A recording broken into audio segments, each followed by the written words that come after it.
नमस्कार सांग मैंने जय जगन्नाथ। तो आज बाहुड़ा थिला तो माँ कहला चल टे मामू बुली आसा जाकि तो मामू रू पलि आसलु आ झील गोटे छोट चेयर आनी देखिपारे से चेयर बस केते खुशी होची।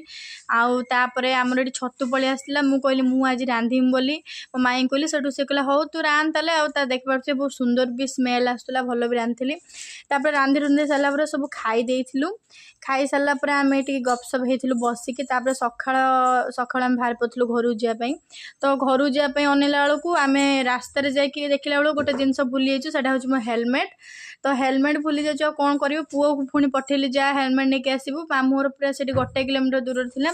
तापर से जीवा भितर आम से नजारा पूरा बहुत सुंदर ही केनाल बहुत सुंदर झरणा भाया पूरा पानी झरुला। देख पारे केते सुंदर जगह से गोटे बुढ़ा मौसा भी बसला आम सांगे जाए कथबार्ता होते से छेली चराउले से समय भितर पुआ आसिक पहुँची जाइला।